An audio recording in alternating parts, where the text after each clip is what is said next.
everybody. Thanks so much for joining me. My name's Holly, and this is Bo, our golden doodle of 3 years old.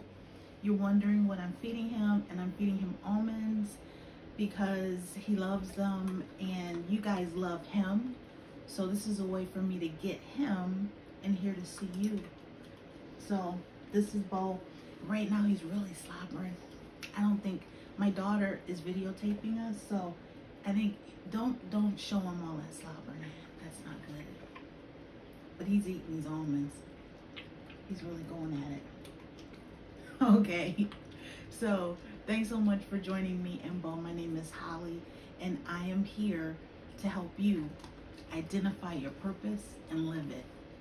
I want to do everything I can to help you get there in the best possible way. So what we're talking about today, you and me, is prep time. What is prep time? How does it fit into my life? Tell me a little bit about this prep time. Well, prep time is just that. It's preparation time. It's the time that it takes for you to prepare to do your purpose effectively and to reach your destiny. So for all of us, our prep time is different. But there is one thing that is for certain pretty much the same. It's universal for all of us. And that is our prep time mirrors our gift. So the things that we're gifted to do, our passions, our experiences will mirror that in our prep time. So I'll give you an example. I think Bo's getting a little hyped up here. I'll give you an example of that prep time. David in the Bible. David was an excellent example of prep time. And so was Joseph. Joseph of Egypt. Excellent example of prep time. So let's go back to David.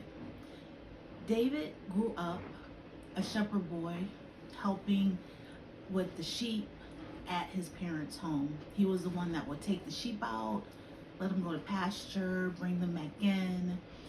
He was a protector. He was an awesome protector. And if you know about David, he was anointed to be the second king of Israel. And during David's reign, what did he do most of all?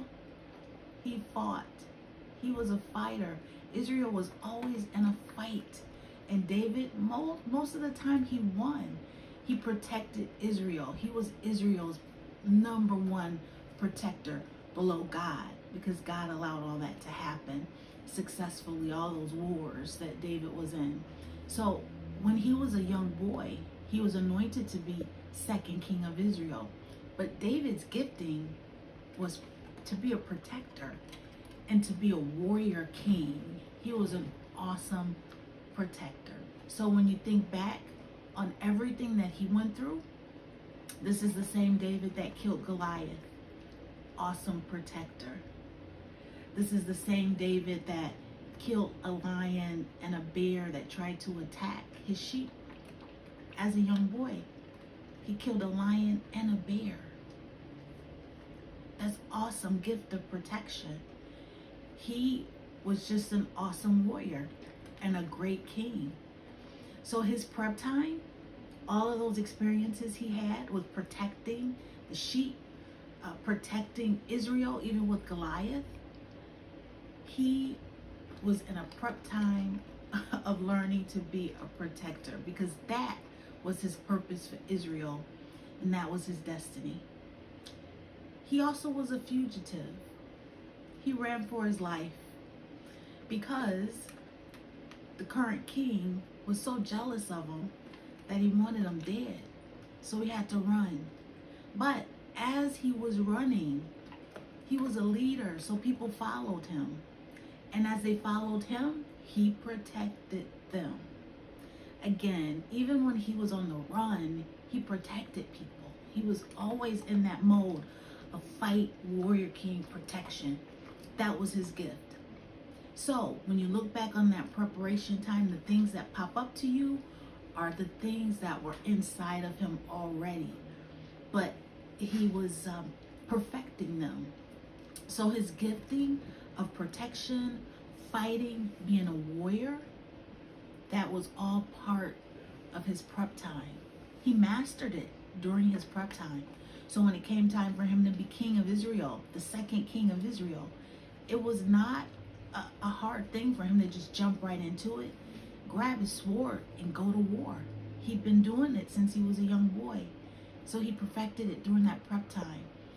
Even during times of stress, you're on the run, and he's still protecting people, and he's still fighting on the run. So that was awesome prep time for David to be king of Israel. That's why he was such a great king. His prep time was so magnificent, even though it was stressful, horrific at times, but it was perfect because it made him the best king that Israel had. So that's what prep time is about. You know, we'll talk about Joseph. Joseph was a great administrator. His prep time revolved around administration, leading, organizing, keeping things together. Even though he was sold into slavery by his own family, his brothers, taken to Egypt, worked in the house of an awesome, great warrior, and he was over that household. He did great things there. He rose to the top, but he was accused of doing something that he did not do. Same as David, accused of doing something that he didn't do. He was put to jail. So he went to jail, and in jail he became a great administrator, a great organizer. He started to go up and up and up the ladder, even in jail, till the point that he became second in command of Egypt. And that was his purpose, and that was his destiny. So when you're looking back on your prep time, think about the experiences that you're having. They're going to revolve around something that you have, a gift that you have. For me, all of my prep time and my experiences revolve around service and encouraging others. So when I look back on my life and I think about my prep time, all those experiences always emerge. So you will have a theme. You will have a theme that will emerge. So look back.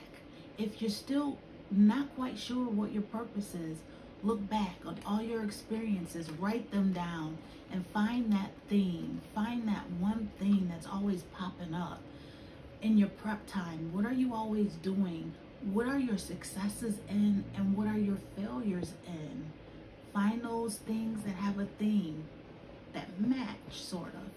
Because David could not have done the prep time that Joseph did, and Joseph could not have done the prep time that David did. It wouldn't have matched. It wouldn't have went well because they had two separate, total separate gifts. I don't see Joseph going out to battle and just annihilating an army, and I don't see David managing a household. So they're two separate people with two separate giftings, but their prep time was universal. So think about that, and I'll talk to you guys next week. Think about your prep time. Prep time is a good thing. It gets you ready for destiny. So don't avoid it. Just flow right through it. Okay? So Bo says until next week. I say until next week. And I am a Christian. I've accepted Jesus as my Savior. And if you would like to do the same thing, you can. Go to Romans 10, chapter 10, verse 9, and do exactly what it says, okay? And I'm glad that you came today. I hope this was helpful in your journey to purpose. And check up on my Instagram posts, and I've got a YouTube channel now, and I'll have some things up there that you guys can click onto and get some more encouraging chats and tidbits to just keep moving forward, because you can do it. It's already in you. You got this. You can do it. It's just oozing out. I always tell you the world is waiting. So I'll talk to you soon. And Bo is right here. I don't know if you can see him, but he's pretty much leaving the scene. We'll see you next time. Bye bye.